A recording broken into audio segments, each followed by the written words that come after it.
ഒന്നാമത്തെ പരാതി, രണ്ടാമത്തെ പരാതി, ഇന്നതാ മൂന്നാമത്തെ പരാതി. ബലാത്സംഗം ചെയ്ത് ഗർഭചിത്രം നടത്തിയെന്ന മൂന്നാമത്തെ പരാതിയിൽ ഇപ്പോൾ രാഹുൽ മാങ്കൂട്ടത്തിൽ അറസ്റ്റിലായിരിക്കുകയാണ്. പാലക്കാട്ടെ ഹോട്ടലിൽ വെച്ച് ഇന്ന് പുലർച്ചെ 12:30-ക്കാണ് രാഹുൽ മാങ്കൂട്ടത്തലിനെ അറസ്റ്റ് ചെയ്തത്.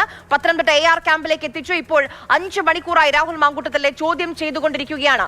നമ്മൾ പാലക്കാടേക്ക് ഒന്ന് പോവുകയാണ്. നിർണായകമായ നീക്കം അന്വേഷണ സംഘം നടത്തിയത് പാലക്കാടാണ്. ഗോകുൽ VS നമുക്കൊപ്പം വിവരങ്ങളുമായി ചേരുന്നുണ്ട്. ഗോകുൽ, അന്വേഷണ സംഘം രണ്ടാമത്തെ പരാതിക്ക് ശേഷം അതിൽ സംഭവിച്ച ചില തിരിച്ചടികൾക്ക് ശേഷം രാഹുൽ മാങ്കൂട്ടത്തിൽ ഏറെക്കാലം ഒളിവിലായിരുന്നു. കേരള പോലീസിൽ നിന്ന് തന്നെ രാഹുലിന്റെ വിവരങ്ങൾ ചോർത്ത് കിട്ടിയോ എന്നുള്ള സംശയങ്ങളൊക്കെ ഉണ്ടായിരുന്നു. എന്തായാലും ഇത്തവണ കൃത്യമായ മുൻകരുതലുകൾ എടുത്ത് കൃത്യമായ ആസൂത്രണം നടത്തി രാഹുലിനെ കുടുക്കിയിട്ടുണ്ട്. എങ്ങനെയാണ് KPM റീജൻസിയിൽ നടന്ന ആക്ഷൻ?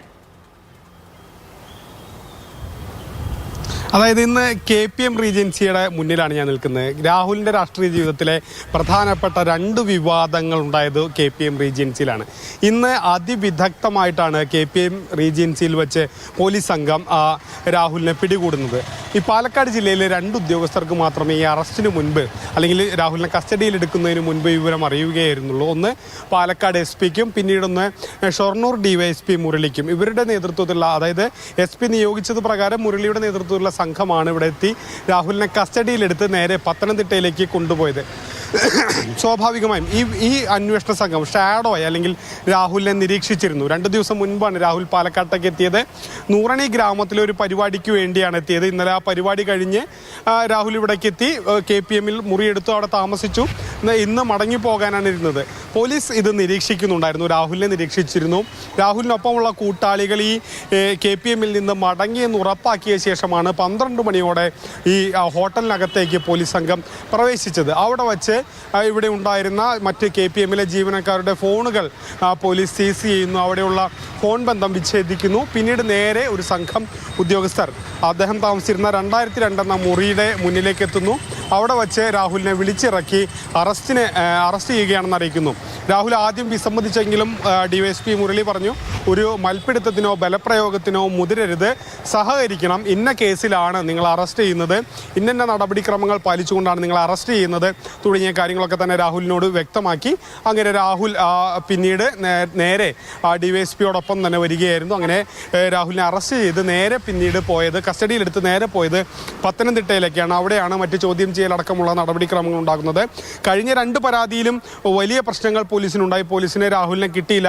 ഈ പരാതി വന്ന നിമിഷങ്ങൾക്കകം തന്നെ രാഹുൽ പാലക്കാട് നിന്ന് തന്നെ മുങ്ങി. പക്ഷേ ഇക്കുറി രാഹുലിന് മുങ്ങാൻ ഒരു അവസരം നൽകാതെയാണ് പോലീസ് രാഹുലിനെ പിടികൂടിയത്. അതീവ രഹസ്യമായി മുഖ്യമന്ത്രിക്ക് മെയിലിൽ ലഭിച്ച ഈ പരാതി അതീവ രഹസ്യമായി പോലീസ് നീങ്ങി രാഹുലിനെ നിരീക്ഷിച്ചു. ഒരാഴ്ച മുൻപാണ് മൊഴിയെടുത്തത്. മറ്റ് നടപടിക്രമങ്ങൾ പൂർത്തിയാക്കി വളരെ പെട്ടെന്ന് രാഹുലിന് മറ്റൊരു അവസരം അല്ലെങ്കിൽ രക്ഷപ്പെടാനുള്ള അവസരം നൽകുന്നതിന് മുൻപ് തന്നെ രാഹുലിനെ വലയിലാക്കുകയാണ് പോലീസ് ചെയ്തത്. ഇപ്പോൾ ആ 2000 നേരത്തെ ഗോകുൽ പറഞ്ഞല്ലോ, ഈ പാലക്കാട് പോലീസിൽ 2 പേർക്ക് മാത്രമായിരുന്നു ഇതിനെപ്പറ്റി, ഈ ഒരു ഓപ്പറേഷനെ പറ്റി അറിവുണ്ടായിരുന്നു. ഈ പോലീസ് സംഘം രാഹുലിന്റെ മുറിക്ക് തൊട്ടടുത്തുള്ള മുറിയിലേക്ക് എത്തുമ്പോൾ താഴെയുള്ള ഹോട്ടൽ ജീവനക്കാരുടെ ഫോൺ പോലും കസ്റ്റഡിയിലെത്തുന്നുണ്ട്. ആ രീതിയിൽ പോലും രാഹുൽ മാങ്കൂട്ടത്തിലേക്ക് ഒരു വിവരം പോലും എത്തരുത്, ഒരു മെസ്സേജ് അയച്ചു പോലും രാഹുലിനെ അലേർട്ട് ചെയ്യരുത് ആരും എന്ന് ഉറപ്പാക്കിയിട്ടുണ്ടായിരുന്നു അന്വേഷണ സംഘം.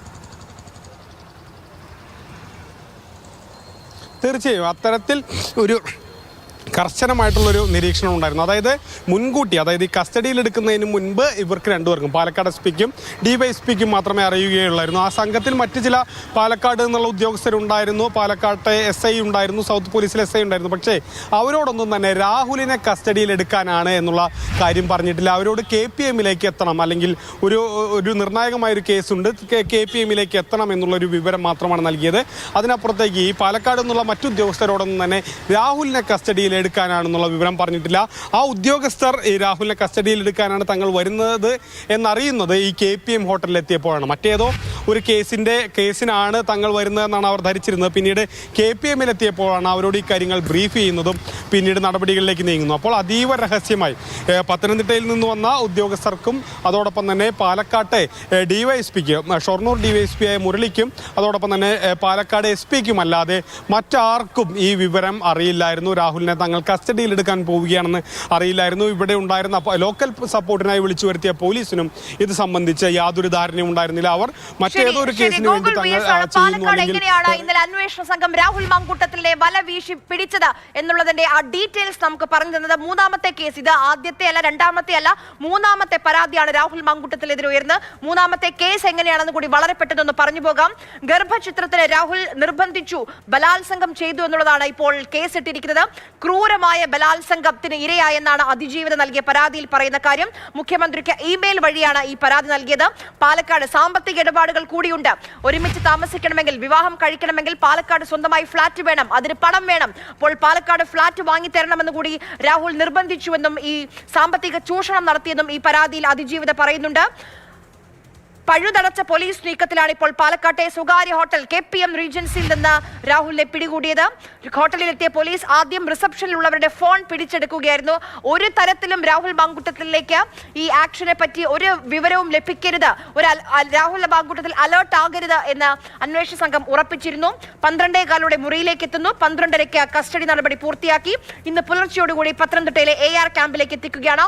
ഇപ്പോൾ SP G. പൂങ്കോഴിയുടെ നേതൃത്വത്തിലുള്ള പ്രത്യേക അന്വേഷണ സംഘം രാഹുൽ മാങ്കൂട്ടത്തിലെ ചോദ്യം ചെയ്തുകൊണ്ടിരിക്കുകയാണ്. ഇനി ഹൂ കെയർസ് എന്ന ചോദ്യത്തിന് പോലീസും നിയമ സംവിധാനങ്ങളും കേരളത്തിലെ ഓരോ ജനങ്ങളും കെയർ ചെയ്തുകൊണ്ടിരിക്കുകയാണ് എന്ന് മാത്രമേ പറയാനുള്ളൂ. അതോടൊപ്പം ആദ്യത്തെ പരാതിക്കാരിയുടെ ഒരു പ്രതികരണം കൂടി ഇപ്പോൾ സമൂഹ മാധ്യമത്തിൽ വന്നിട്ടുണ്ട്. അത് വായിക്കുമ്പോൾ നെഞ്ച് നീറും. ആ രീതിയിലുള്ള വാചകങ്ങളാണ് ആദ്യത്തെ പരാതിക്കാരി ഇപ്പോൾ ഫേസ്ബുക്കിൽ കുറിച്ചിരിക്കുന്നത്.